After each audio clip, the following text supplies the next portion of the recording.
একটা জিমেইল যখন একাধিক ফোনে লগইন করা থাকে তখন ওই জিমেইলটা যখন আপনি নতুন ফোনে লগইন করতে যাবেন তখন আপনার সামনে বিভিন্ন রকমের সমস্যা আসবে। Verify that's it's you, two fact verification, অন্যান্য অনেক সমস্যা আপনার আসবে। তো এই ক্ষেত্রে আপনি যখন যে জিমেইলটা আপনি প্রতিনিয়ত পার্সোনালি ব্যবহার করেন এই জিমেইলটা একাধিক ফোনে আপনার লগইন থাকতে পারে। আপনি আপনি অনেক সময় ওই ফোন অন্যান্য ফোন থেকে লগ আউটও করে দেন, ওই জিমেইলগুলো রিমুভ করে দেন, তারপরও কিন্তু আপনি যখন নতুন কোনো ফোনে আপনার ওই জিমেলটা লগ ইন করতে যাবেন দেখবেন যে ওই ফোনের এই ভেরিফিকেশন কোড গেছে, ভেরিফাই করতে বলছে ওই ফোন থেকে, এরকম বিভিন্ন রকমের সমস্যা আসে।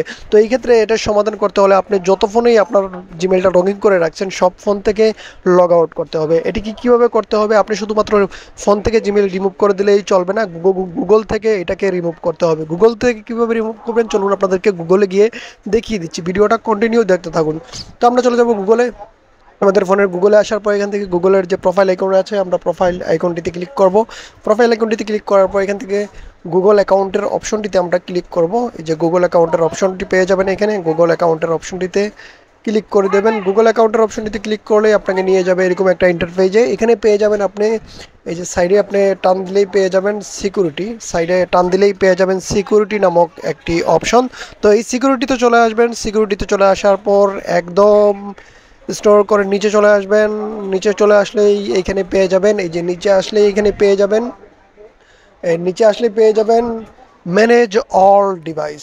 ম্যানেজ অল ডিভাইস অর্থাৎ আপনার যে জিমেলটি ব্যবহার করছেন এই জিমেলটি ম্যানেজ অল ডিভাইস, এটিতে ক্লিক করবেন। ম্যানেজ অল ডিভাইসে ক্লিক করলে আপনি দেখতে পারবেন আপনার যে জিমেলটি আপনি পার্সোনালি ব্যবহার করছেন এই জিমেলটি কতগুলো ফোনের মধ্যে লগ ইন করা আছে। আপনি হয়তো সেই ফোনগুলো থেকে রিমুভ করে দিয়েছেন কিন্তু গুগলে লগ ইন করা থাকে। তো এখান থেকে আপনাকে কী করতে হবে, এই যে আমি আপনাদেরকে দেখিয়ে দিচ্ছি। এখন আমি কারেন্টলি আমি লগ ইন আছি, OnePlus 9R লগ ইন করা আছে আমার এই মেলটি। এই যে OnePlus 9R লগ ইন করা আছে। নিচে আসলে দেখতে পারবেন যে আমার আরও অনেকগুলো ডিভাইসে আমার এই জিমেলটি লগ ইন করা আছে। এই যে কম্পিউটারেও কিন্তু আমার জিমেলটা লগ ইন করা আছে। তো আমি এখন কম্পিউটারে ব্যবহার করতেছি আর আমার ফোনে ব্যবহার করতেছি। এখানে যে ডিভাইসগুলো দেখতে পাচ্ছেন Redmi Note 10, এই ডিভাইসগুলো আমি অনেক আগে ব্যবহার করতাম কিন্তু ওই ডিভাইসগুলো থেকে আমি আমার জিমেলটা রিমুভ করে দিয়েছি, তারপরও এখানে লগ ইন দেখাচ্ছে যে এই এই ডিভাইসের পারমিশন এখান থেকে চাইতেছে। তো আমি কি করব, এখান থেকে একটা একটা করে সকল ডিভাইস থেকে আমার সাইন আউট করে দেব। এই যে এখান থেকে আমি ক্লিক করব। এখানে ক্লিক করার পর এই যে এখান থেকে উপরে দেখতে পাবেন সাইন আউট করে ক্লিক করে দেবেন।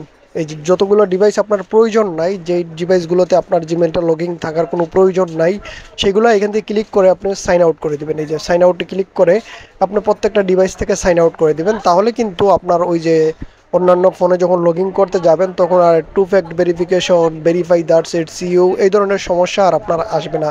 সবসময় এখান থেকে আপনার ফোন থেকে গুগল জিমেল থেকে যখন মোবাইল থেকে যখন জিমেলটা রিমুভ করে দিবেন তার আগে অবশ্যই গুগল থেকেও এটাকে রিমুভ করতে হবে, নয়তো আপনার জিমেল নতুন ফোনে জিমেল লগ ইন করতে গেলে পারমিশন চাইবে।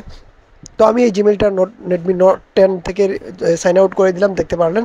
এইভাবে আপনারা প্রত্যেক